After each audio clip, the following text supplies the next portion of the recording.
a broadcasting legend in his own mind. He's known to be prickly and very opinionated. It's time to get in the huddle with your host, Coach Muddle. All right, what's up, everyone? Welcome to the Huddle. And man, big Thursday. But I really wanted to start off, Nick, because I'm so upset beyond belief that the whole offensive line of the Giants has COVID and they haven't moved the game. So disrespectful by the NFL to not move the game. How dare them? Well, it's Monday night, Coach. I mean, unbelievable. I don't care. The NFL's against the Giants, Nick. The whole world is against it. Every damn call. What is it? What is it? Oh, yeah, I didn't even think of that. I do have Raiders colors on. I'll rep the black and silver. I remember back in the day, the Raiders starter jackets. That was the thing, man. I had a Raiders starter jacket. I remember the Hornets was really big too. But man, people used to get shot for Raiders starter jackets and shit because that was the big thing back in the early '90s and late '80s. Because I think it was NWA and all those guys had the Raiders starter jacket. That was a big deal. Don't you remember the quote? Don't you remember the quote? Stop giving juice to the Raiders because they didn't pay us. What's Angela? What's up, Angela? Not what's Angela? Hey, Coach. Now, how many only one tested positive though? Yeah, the starting offensive guard, but they quarantined all but 2 offensive linemen. Yeah, well, the same thing happened with the Raiders. Let's wait and see here. I mean, I don't think it was just Brown. I mean, for the Raiders, and then the whole team. Yeah, I mean, look, when it comes to Brady, I mean, that's just some of the announcers. I mean, Schlereth was a little over the top. And look, he hates the Raiders too. I mean, this is a former Bronco. Let's not forget. Right. And Broncos and Raiders don't get along. That's like Cowboys and Eagles. So, look at it. It's silver and black. Did I say black and silver? Yeah. I know it's silver and black. I thought I fixed myself because I know it's silver and black. I know that. I wouldn't. Maybe I said it first because I saw black. Or no. See, that's a mess. Wait. Black and then silver. See, I think you cross you off because you look at one side and then it points to the other. But, no, I mean, Coach, I think you knew anyway. Yeah. Probably not a great chance against the Bucks. But, right. Still, every game's big because they're not out of it, as crazy as it sounds. I mean, if they could sneak a win, you're going into a huge game against the Eagles where you could get back into playoff contention, as nuts as it sounds when you're, what are they, 1-6? I mean, but it's legitimate. I mean, the Eagles are, only a game and a half ahead of them. I mean, it's feasible. I mean, it sounds nuts, but it's feasible. Now, here's what I heard this today. The receiver for the Saints to the Eagles. Yeah, I saw that. That's not going to happen. His contract's too big. And even with the Saints, people forget about that too. There's a lot of – I think Peyton's trying to set him straight. This is a guy who just punched a teammate in the face during practice. Right. And this is after he's missed 5-6 weeks. They've given him a lot of money. I mean, the Eagles are in salary cap hell, Coach, but there's one team in worse salary cap hell than the Eagles, and that's the Saints. Right. So I don't foresee it. I don't see it happening. Like we said, too, if you go trade Thomas, where's that leave the Saints? I mean, they're a playoff team and done. And, I mean, I don't know. This is Breeze's last year. I really believe that. I mean, maybe he has that little bit of Brady in him, thinking he could go to, older. But Brady, I don't know. He hasn't shown – not that Breeze has declined huge. It's just Breeze isn't what he was a couple of years ago. Brady can still play with talent around him. Breeze struggles to throw the ball down the field. Look, he's efficient as hell. He knows where to go. He knows who the open guy is going to be. He's accurate. But, he's not what Drew Brees was 3, 4, 5 years ago. Oh, I agree. I agree with that. I agree with that 100%. But yeah, no, I was just, just kind of just trying to make fun. I already know the Giants. I couldn't, look, the Giants are the Giants. It is what it is. And, I'm not, I just didn't want to, because I don't have an alternate team to root for. So I just have the Giants. So, Well, I mean, we'll see what happens. I mean, with COVID, you got to wait and see. I mean, and that's the other thing too. They're not going to not have their Monday night game. You know what I mean? So they'd have to think that. Yeah, I think it's Drew's last year too. I think Brady's going to. I mean, I remember when Brady said 45, and I laughed. Well, he's at 43 now, and he signed a 2-year deal, and I think he plays next year. I mean, after that, I don't know, but like I said. Look, I think if they win it all, I think he walks away. I could see that. I think he walks away. And, Coach, I agree with this. I'm not on Brady's junk, but let me say this. I'm not in the doubt Tom Brady business. That's not something. That's not a train I get on. I'm not in the doubt Tom Brady business. I've heard people say year after year after year. I got into an argument with our intern last year who freaking said, who was it? Ryan Tannehill. Yeah. Brady was basically compared Brady to Ryan Tannehill, call him a system quarterback. Well, where's he at now? He's out of that system. And boy, 18 touchdowns, 4 interceptions for a system quarterback. I mean, that's so absurd for a guy who's won 6 Super Bowls to play. I know. Yeah. I was right behind you, 100%. Yeah, no, I know you were. You were. And that's the reason why he's the former intern and not the intern anymore. You know, well, I mean, the list was pretty long, but that was one of them on the list. Yeah, I mean, Angelo, that team's good though. They got a shot. I mean, I would lean towards.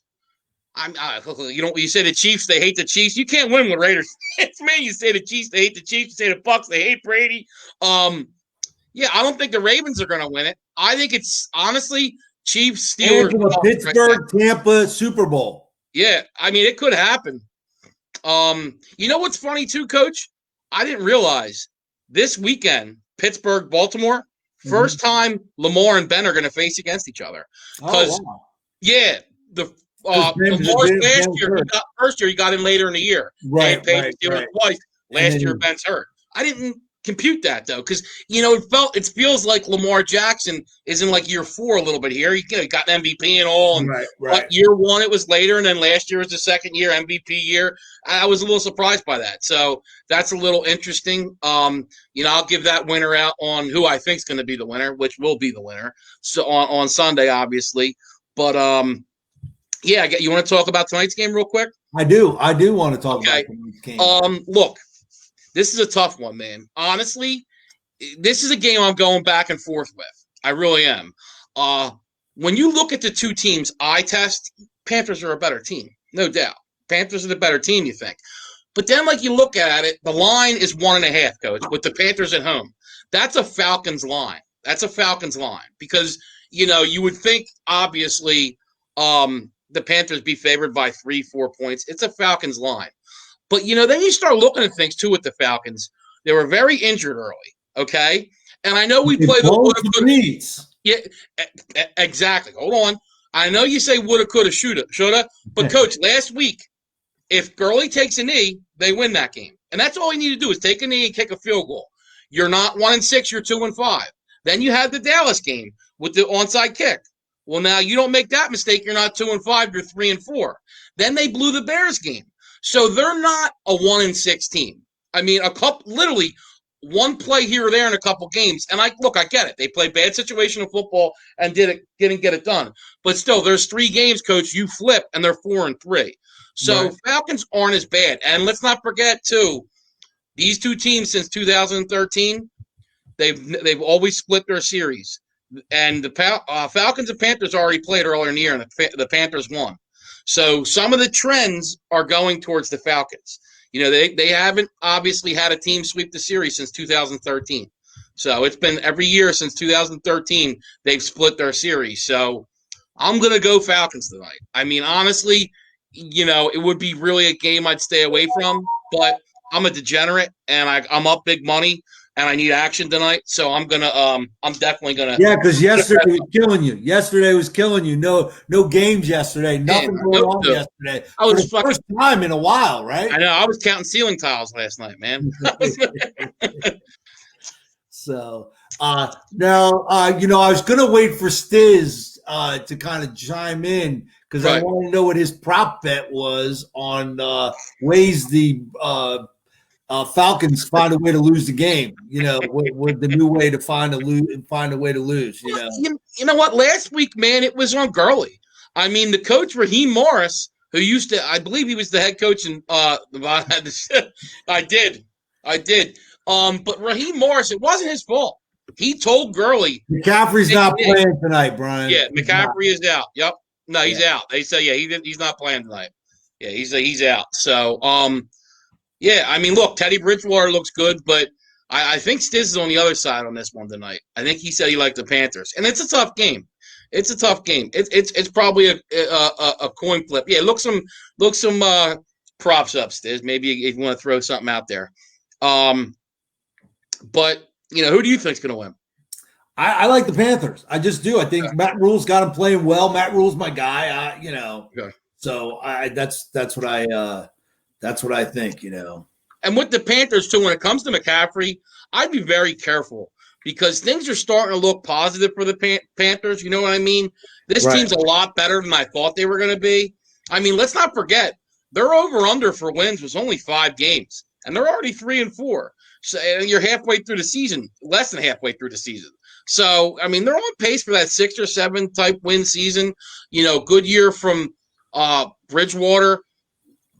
They could get good pretty quick. Maybe not next year, but I could definitely see them, maybe being a playoff contender next year, but definitely by year 3. Rule's doing a good job. They just got to get some more players in there for Teddy and for that defense. I think the way Teddy's playing, because everybody said, oh, he's just a stopgap. He's just a placeholder. But I think what that does for your team is now you get to put pieces around. So when you go draft that quarterback in 3 years, there's pieces around that he steps in and they don't really miss a beat. Yeah. That, and that really helps you out as well, because now you fix the offensive line, put some weapons around your quarterback, and hopefully you get lucky and get on a run. Right. Now, Stiz, one prop I was looking at, if you want to look at it, was over on Gurley, 70.5 rushing yards. You mentioned it last week with the Saints that Panthers have one of the worst rush defenses in football. Kamara had a good rushing game last week, and last time they played, Gurley had like 120 yards in the game. I think only on 15 carries too. He had like 8 yards a carry. Gurley had a nice game when they played the Panthers last time. So that's one thing, I'd be looking at. And then Stiz, if you want to answer that, I'm sorry, I don't mean to put you to work here, Stiz, but more yards, Robbie Anderson or DJ Moore? That's a Stiz question, man. He's the fantasy guy. He knows all these dudes. Right. I know both of those guys, but Stiz will name the freaking third tight end. I'm like, who's that guy? You know what I mean? So Stiz, when it comes to that, man, he knows his stuff. I'm going to throw Stiz. Yes, I know. Lamy is, going to start. We're going to table the Giants till Monday since they play on Monday night. We'll go with the Giants talk. We'll table it for Monday's show. Look at Pee Eater trying to steal Stiz's thunder. He goes, I'm the fantasy guy. Look at that. Stiz likes DJ Moore. Okay. DJ Moore, University of Maryland. He goes the opposite of Pee Eater. I like it, Stiz. Come on. Stiz is demanding us change the name of the show. Sundays with Stiz. And it's just going to be us filming Stiz. Stiz will be outside by the fireplace in his cigar, nice, comfortable setting. Yeah, right. Fireside chats with Stiz. Watch out for the new show, Stiz and PP. That doesn't sound good, Tommy. You might want to fix that one too. Sounds like Stiz and something else. That might be an OnlyFans show. That could be for the Alternative Lifestyle channel.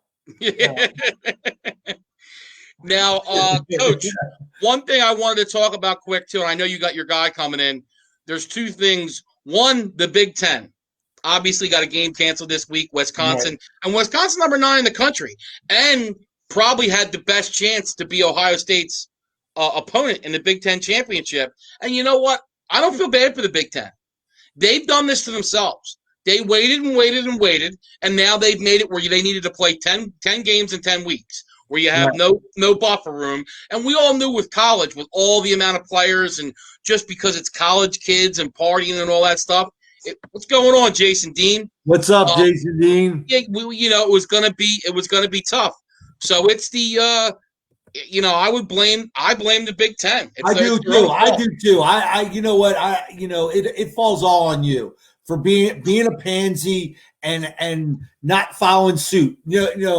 Because no, and I take that back because you got too big for your britches. You thought you were the king of the hill and forgot the SEC was the actual king. Yeah. You thought you were king of the corner, but the SEC showed you who truly is Right. the man. And everybody else follows the SEC. They don't follow the Big Ten. This isn't 1970. Okay. Right. Yeah, and I'll tell you, next weekend, I think it's next weekend, is Jason Dean's team's week. They got Clemson. I think it's next week. I mean, it's next week there, Jason Dean. And I'll say this, though. Notre Dame had their best game last weekend. So, Clemson's going to be a tough game, but we'll see. We'll see. You never know. But it's like they say any given Sunday, it's the same thing in college. Like I said, we got Penn State, Ohio State this weekend. And I'll tell you, how pissed would the Big Ten be if Penn State has that game last week and then goes and somehow beats Ohio State? I don't see it happening. But, man, that's like a nightmare scenario for the Big Ten. Because then people are going to get down and say, well, now, Penn State didn't really lose. It was bullcrap because of that call late. You know what I mean? Right. So that's a nightmare scenario for the Big Ten for a start. Their first weekend, your second highest rated team, which is Penn State, after Ohio State loses to Indiana in a controversial game, then it goes and beats your best team. That would not be a great start for the Big Ten. I agree. And then all of a sudden it makes it seem like Michigan's relevant again. Michigan looked good, man. Michigan look good, though. They finally, Coach, their defense has always been good, but I think they got their quarterback. He looked good. Minnesota's, I don't know. I like Minnesota. I thought they were headed on the up trajectory. They didn't look good last weekend, but Michigan scored some points. Now, look, we all know it don't matter, Coach. It don't matter till they play Ohio State. That's the game. You know what I mean? And that's their mountain to climb. I mean, they can't get past that game. I mean, so that's going to be the Little 10. That's going to be the game, though. And real quick, Coach, if I wanted to bring up too, and I think it's good. I mean, he's older. White Sox hired Tony La Russa. I think it's a good move. I think there's so many of these analytical guys they're bringing in. La Russa is a good manager who's going to manage for feel. And but no, do you like that hire, Coach, with the White Sox? I'm a little torn. On one hand, I like the hire. He's 76. Yeah, he's 76. That's the thing, but look, hey, Dusty Baker is he's in his 70s, right? Right. I think he's older. I think he's older. He took them to an ALCS. Davy Johnson came back later on. Jack McKeon came back later on and brought teams. So it might be, but again, I think it is. We'll have to see. Yeah, no, but I like I said, you saw in the Rays game that these managers are losing the feel for the game a little bit, and it's to this. What's the computer say to do? And look, when it comes to how you line up your defense and all, look, I don't like it because I think it takes from the game, but it works. You can't deny it. I mean, how many times do you see these guys hit the ball right to where these guys are lined? You know what I mean? Right. So I get it, and it works. But it's like I said, when it comes sometimes you're going to manage on feel. A guy's got a hot bat or, a pitcher struggling at a certain time. Everything's not numbers. Community standards. What standards? Yeah, we don't have standards. Oh, captain, second team. Yeah, it's the alternate team. The alternate team. Not second, Tommy. You have to say it correctly. It's the alternate team. Everyone is old except Tom Brady's old ass isn't. Well, I mean, look, when you play at his level at 43, I mean, I can't believe it. Like I said, when he said 45, that was one thing I doubted. I mean, because nobody's done it. Where can you see it? Playing at a high level. I know guys like, didn't Steve DeBerg play the pretty old remember Yeah, but Steve he was a DeBerg? good backup. That's what I'm saying. So You're talking about being a starter, a Pro Bowl. I mean, right, he's a Pro Bowl caliber QB right now. I mean, that's right insane. at 43 years old, right? So Oh, Facebook standards, he's saying. Well, that's no surprise from Facebook. They're going out all these social media platforms right now. So yeah, and a kicker because wasn't Jan Stenerud kicked till he's 48 or something. Morton Anderson, I think, too. Yeah, they kicked into their late 40s. Harry Anderson, yeah. So and by the way, just to throw this out there for my New York contingents out there, the mayor of New York is trying to block the sale of the Mets. Is he really? Yeah, because it's going up for approval from the owners, and they needed 23 of 30 or something. Yes, and he's trying to block it. I mean, don't you have more important things to do? You're in a pandemic to deal with real issues like feeding people, helping people get well and get the economy of your city back. I agree. Maybe why are you worried about the Mets? Why are you worried about the Mets, and why aren't you? That would help your economy, you dumbass. Angela, his age isn't with an issue with me because La Russa, a guy who won with the A's, and I think he's a great manager. I think he should have won more with the A's, and I'm not going against him, but he should have won more with the A's. That was a great team they had with the A's. Yeah. I mean, they won in '89 in the Earthquake series against the Giants, but they got swept by the Reds, I think, in '90. Weren't they? Was it them that got swept by the Reds? And then they also lost, I think, were they the team that lost in '88 to the Dodgers? I think it was them. So they should have won more. He's going under on Todd Gurley rush yards. All right, Stiz. Now, and then, La Russa won how many with the Cardinals, Coach? Wasn't it like 2 or 3? I think he won like 2 or 3 with the Cardinals too, La Russa. Yeah, he won a couple with the Cardinals. So answer that. Why do you have a problem with the age?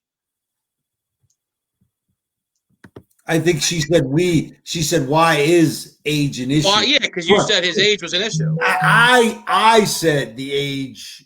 Yeah, that's what I'm saying. Why? I thought the age was the issue because sometimes the game passes you by. I just don't but we'll see, man. I don't think it would pass him by. If it would be anything, it's like relating with the players, but I don't think that's a problem. You know what I mean? As long as you know how to manage, and La Russa knows how to manage, they're going to be. I think they'll be fine. I mean, I think they'll be fine. And look, the White Sox have one of the better teams in baseball. I mean, they were pretty good last year. No, right. I'm not saying that goofball was saying it. I think La Russa's a good manager. I don't think age has anything to do with it. I think, and I think they need some of those guys because these young guys are all about what the computer says and the numbers, and I don't think that's the way to go. I mean, I think you use both. You use feel, and then you can use some of the analytics to your advantage if it can help, especially in the regular season. I do get in the regular season, but man, in postseason, everything goes out the window, man. It's a different game. Certain people look at Kershaw. How do you explain Kershaw, Coach? A guy who was a stud, and then when it got to the postseason, just struggled, man. But there's a ton of guys like that. There's a ton of guys. Bonds was like that until he got to the Giants. In later years, when his head blew up, literally. But now Bonds struggled for a long time. But now El Duque was a guy who could sit around on the beach all year, and then come playoff time, he was lights out. I mean, 100%. I mean, he was just the man. Yeah. I didn't understand. How can you pitch so bad, but yet come playoff time, you're lights out? Yeah. Did you put up what Stiz said about Gurley? Yes, I put that up. Oh, I'll put it up again just so everybody can see it. Because Gurley, so under Gurley tonight. Thanks, Stiz. And Stiz will be ready for Sunday Fun Day. Excited for this Sunday. And look, like I said, early on, me and Stiz, like I said, when the lines come out Monday, I usually talk to Stiz and we go back and forth. What do you like? What do I like? This, that, and the other thing. What do you think this line's going to be on Sunday? Well, before Monday. And, both of us last couple weeks before the last weekend didn't see much we liked. There's things I liked last weekend. I had a good weekend. And there's some things I like this weekend. So I'm getting my feel back. Like I said, it was an adjustment, man. Not getting used to no home field advantage and all the things going on. And Vegas is really throwing some curveballs at you. They really are. And a game like tonight's a perfect example. It's tough, man. The Panthers, by your eyes, are the better team, but the line says Falcons. Okay. All right. I still like the Panthers. Okay. Well, I like that because I like the Falcons, and you lose everything. So that plays right in my hands. The Dodgers were the only thing you didn't mush. So you did pick the Dodgers. Everything else you picked. I mean, man, this guy couldn't pick his nose. Oh man, I tell you, no, I picked a couple of picked a couple other winners. Yeah. And he's right too.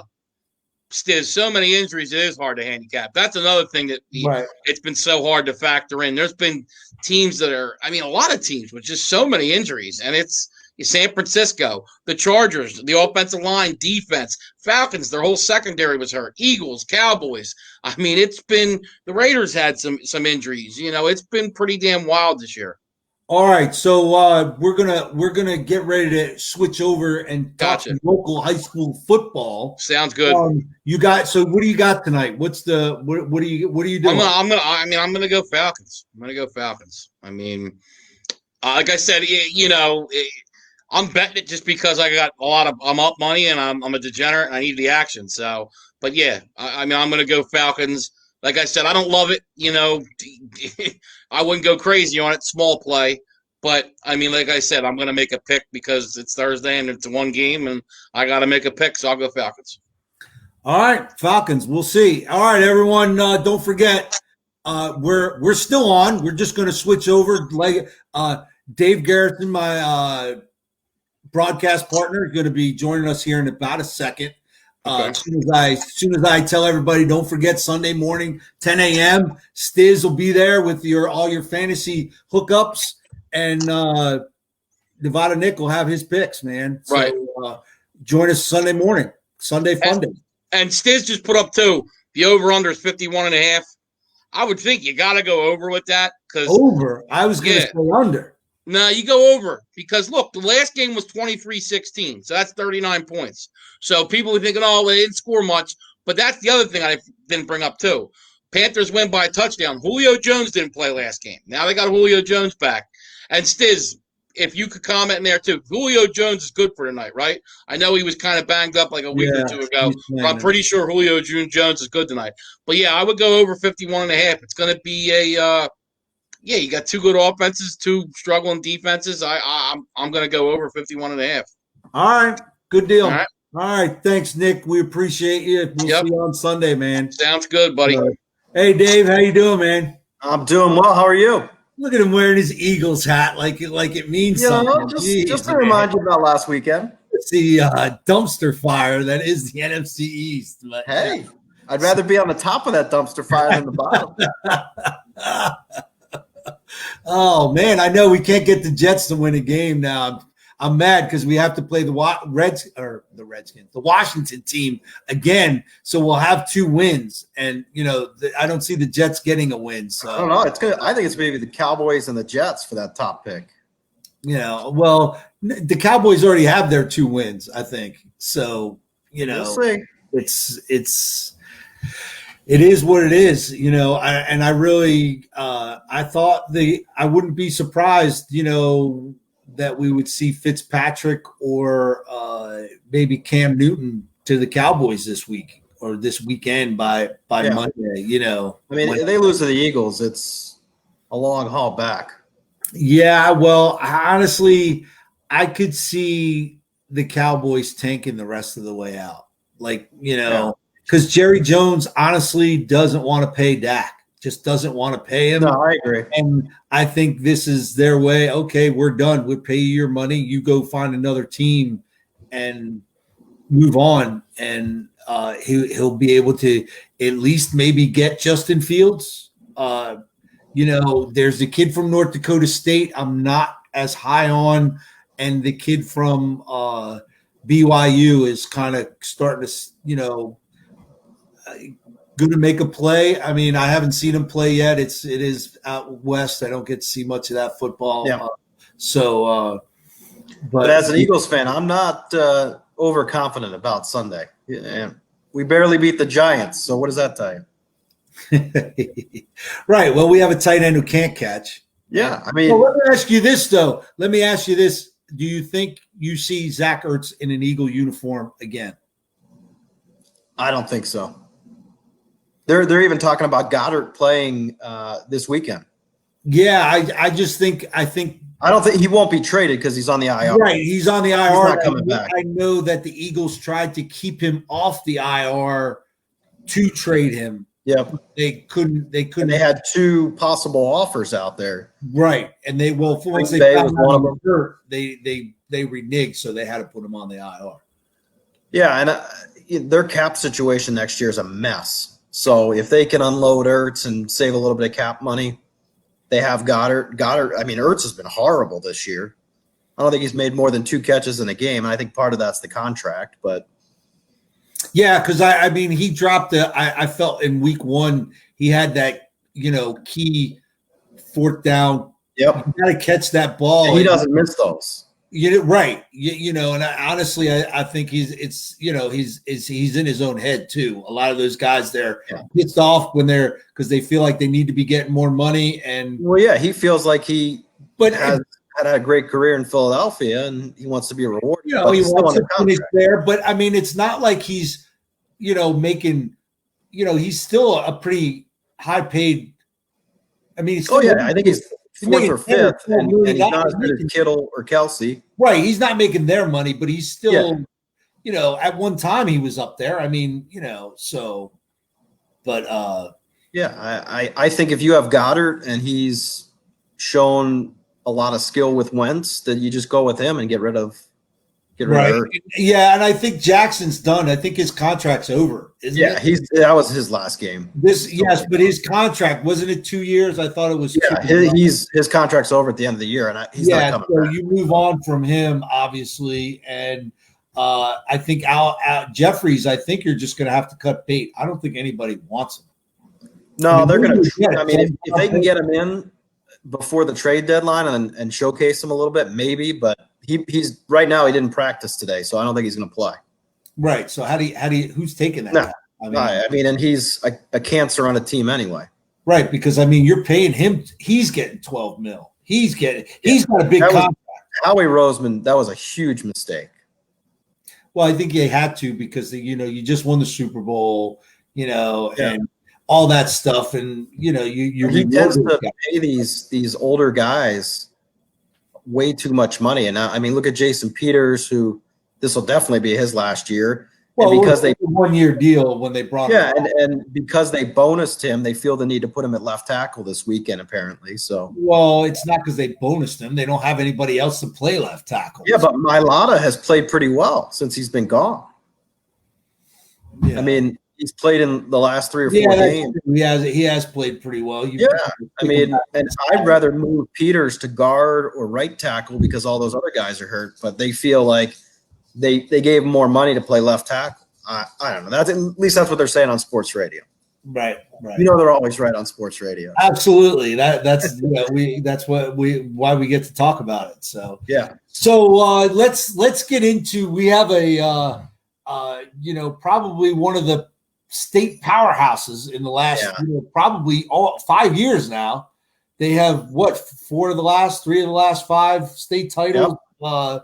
In the Smyrna Eagles, going to travel south in this monsoon that's going on right now. Yeah, they say by game time it's just going to be cloudy. So yeah, it should be gone. You got the brand new turf, which take it, and it looks great. It looks great, but there's always a but because I'm a optimistic complainer. As Mike likes to say, you're the most optimistic complainer I've ever met. The cape, the word cape in the end zone. The old turf, it went across the entire end zone. Gotcha. The new one, and when you see it tomorrow night, I'm looking forward to it. Wide as the goalpost. It says cape. It's like that's really it. small. That's it. It's like really what happened? Did you run out of paint? What did you? Did they fit the word I Viking? found out that's not paint. Like I thought, because it was great. I worked there, as most people know, So I got to watch most of the process of the turf being installed. Yeah. Which was pretty cool because, when you watch it on TV, it's always,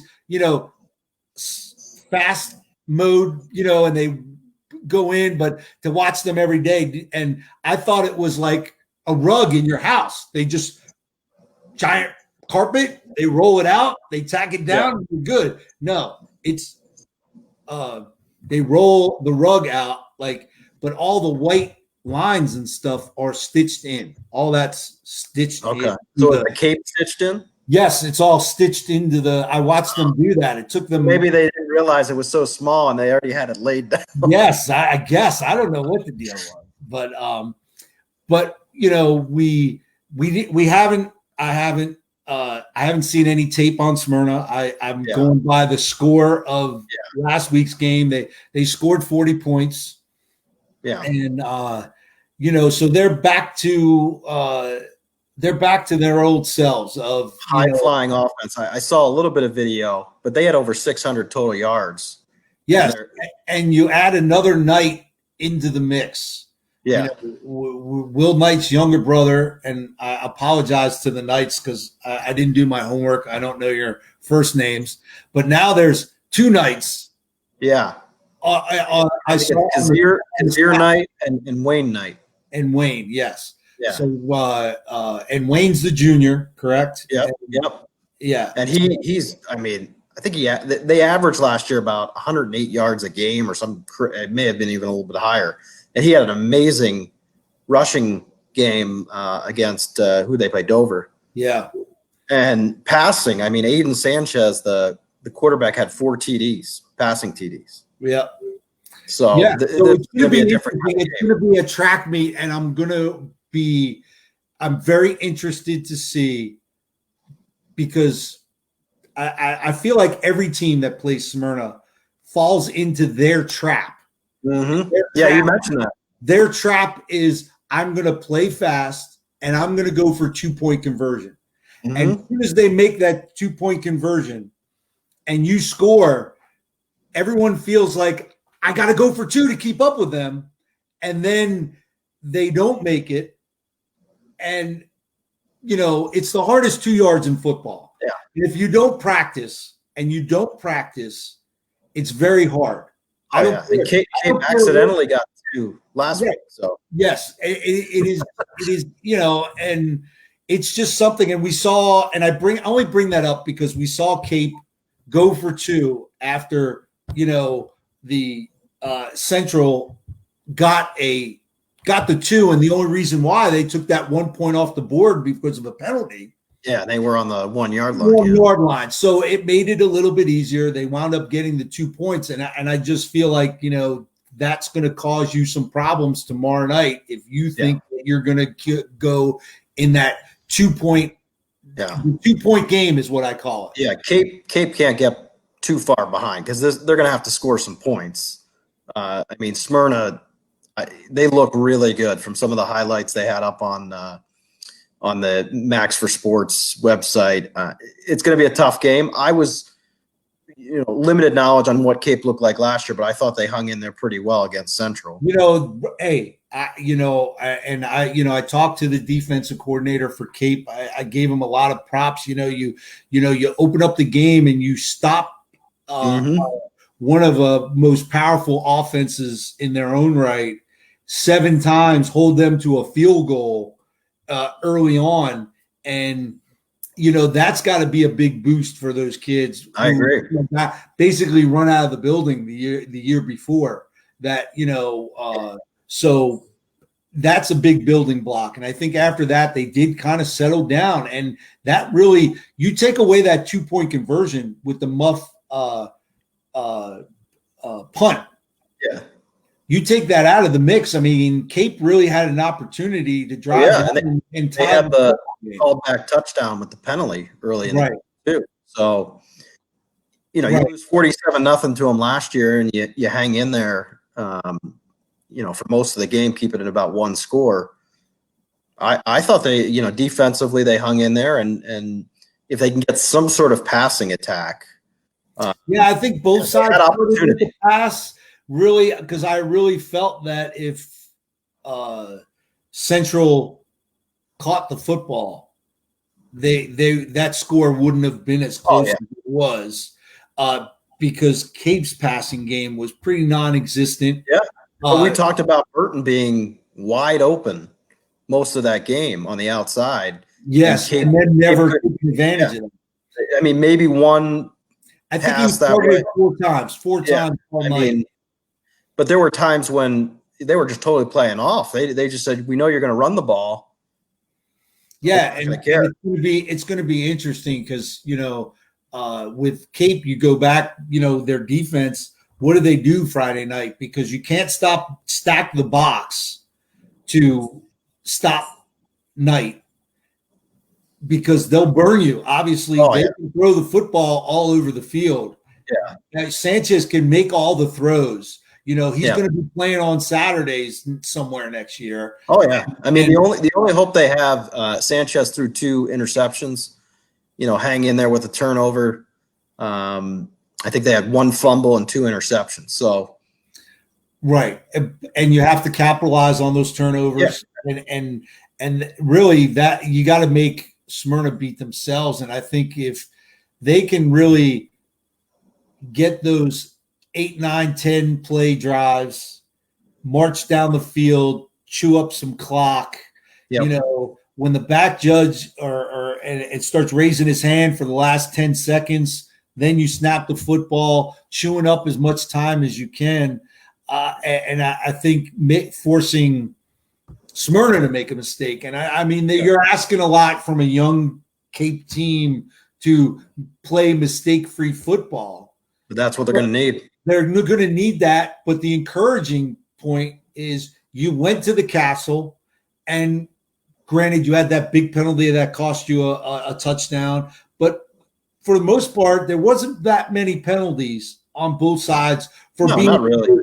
The first football game. I thought we'd see a lot more false starts and illegal procedures, and we didn't really see those things. So that's encouraging, from a young team. Hopefully they can play, a little bit better. And we didn't get too much help from the officials either, as you mentioned. You're in the Castle. You're at the Castle, and you're, you just aren't going to get the calls that you might get somewhere else. And I say this all the time, and and I want to preface this because you're the new guy on the block. Because when I was coaching, I never bought into any of the officiating being a factor in the game. Because I used to tell the kids, look, the officiating is bad. We already know this. Let's not make it an issue. Let's just go out and win the football game and take it out. Now, I did coach with somebody who was more of that, like I am now. He was constantly telling, when you go there, you're not getting the calls at Central. And that was true. When my first game in the booth at Central, the clock operator, or a PA announcer, I should say, because the official runs the clock, turned to the clock operator, who is an official, and said, doesn't he know where he's at throwing that flag? And since then, I've been and your job is to analyze the game. You're not coaching from up there. I'm not coaching now, so now I get to complain, and I'm sure that if I were to get the opportunity to be back on the sideline, I'm sure I will get a. And my job is to control you. We don't get thrown out. You have been able to do that, but it is what it is. I don't want us getting escorted out in the middle of the third quarter or something like that. It would not be good for the listeners. When the Delaware State Police have to come up to the box and ask that would not be good. To vacate the premises. So, but it should be a fun game tomorrow night. I think we're excited. For those of you locally, our pregame will be at our flagship sponsor of Pat's Pizza. Yeah, and I did find out they're actually not letting people inside Oh, other than really? so. Okay, so no takeout only. So stop by Pat's, take some takeout, and then go from there. And I don't think, obviously Cape, it's limited, so you obviously know if you're allowed to go to the game or not. I checked; they actually did put our names on the list, so we are allowed on the premises. So it's good. I was a little concerned, but there is a new athletic director at Cape, so he doesn't really know yet. So he put my name on. I'm sure when the higher ups take a look at the guest list and see my name, there'll be some kind of issue. Yeah. Well, eventually they'll flag me too. So yes, because you're guilty by association. Yeah, why not? That's the way it works. So yeah. But yeah, dynamic 105.9 starting at 6:30. So while you're sitting in your car enjoying your Pat's Pizza, you can listen to the game 105.9. Well, you can also bring us some goodies up in the booth if you want. Yeah, you could come in and deliver. Anybody wants to deliver some over to us, you get hungry when you're calling football. Yeah, exactly. So take it. And hey, one other note: we're gonna have the Milford Henlopen game on 105.9 and on 102.1. Oh, next week. Next week. So we're gonna have Gary. Gary was supposed to join us. He had something come up, so he couldn't. I'm just kind of interested to see how they're handling the bye week. They get that extra week to, and they did look pretty impressive in their win. From what I heard. So I'll be anxious, so I'm excited for next Thursday because hopefully Gary will be with us and we can kind of really talk both sides of the football. Both teams get a little better insight. So you'll get the Cape Henlopen point of view from us on 105.9, and then you'll get Milford side on 102.1. So right, exactly. And it's funny. Last year, that was one of their two wins last year came against Milford. And Milford, it was kind of funny. Milford lost to Cape, turned around and beat a high-powered Dover team last year. That was, a bad call away from playing in the state title. There you go. The year before, high expectations for Dover, and it was and then to Milford, who I thought did not look very impressive against Cape. Yep. And they wound up losing that game, but then turn around and really put a shellacking on Dover the following week, which surprised the heck out of me. Yeah, and I guess Cape only has two more road games. You got Milford and Dover. So. And then Dover at the end. So so we're gonna get some friendly fan and maybe some home cooking. Yeah, and I heard the band will be there as well. Okay, so we won't have any national anthem snafus like we did.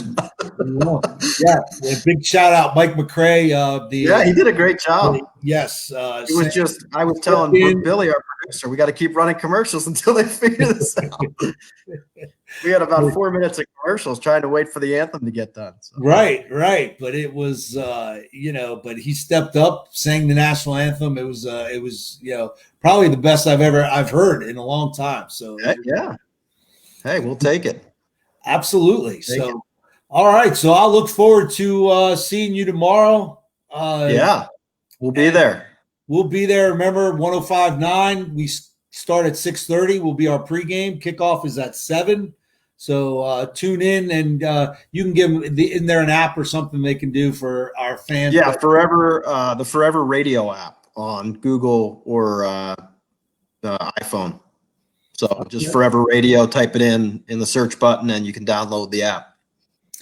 Perfect, and then you can hear us wherever you are, because we get guys from England checking out the show and stuff. So you never know, they love it. Yeah. And let's, last week we didn't do a lot of interactive stuff on social, but you can go on the 1059 Facebook page and post. We'll check it out.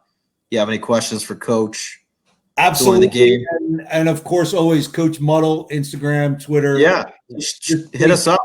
Just hit me up. I'm always tweeting out the score during the game because I am a little slow when it comes to the technology stuff, so I can't really type and talk at the same time. So I'm enough to get the score out, and that's about it. But yeah, this week it'll be type, talk, and eat because we're gonna get some pizza up there, right? There you go. So we'll give a call over to Pat's and make sure they have it ready for us for tomorrow. So check out our great sponsor, Pat's Pizza, and we'll be kicking off tomorrow, 105.9 at 6:30. Yep, and the weather, like I mentioned, will be a lot better. A little chilly, but don't expect any rain. So that'll be good for the fans. Yeah, I think the rain's going to blow out of here by early tomorrow morning at some point. It'll be good. And then I think the wind's going to die down by kickoff, so it shouldn't be too bad. Take it. It'll be good. So I can't wait. It's always fun watching Smyrna and Cape play. So it should be a great game and a fun one. So and maybe Cape gets in the win column this week. Yeah, that would be huge. Going into Milford and after this, get a little winning streak. I'll take it. Absolutely. So, all right, Dave, I'll see you tomorrow night, man. I can't wait. Yep, thanks for having me on. All right, thanks everyone. Have a great night. Thanks for checking us out. Don't forget Sunday we are live Sunday morning, 10 a.m.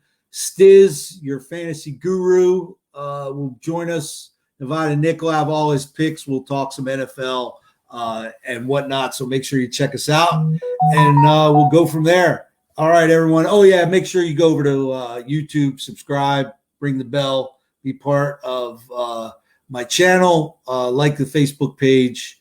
And if you want to, Anchor, Spotify, Google, Apple, wherever you listen to your podcast, download it, check it out. We greatly appreciate it. Thanks, guys. Have a great night. We'll see you Sunday.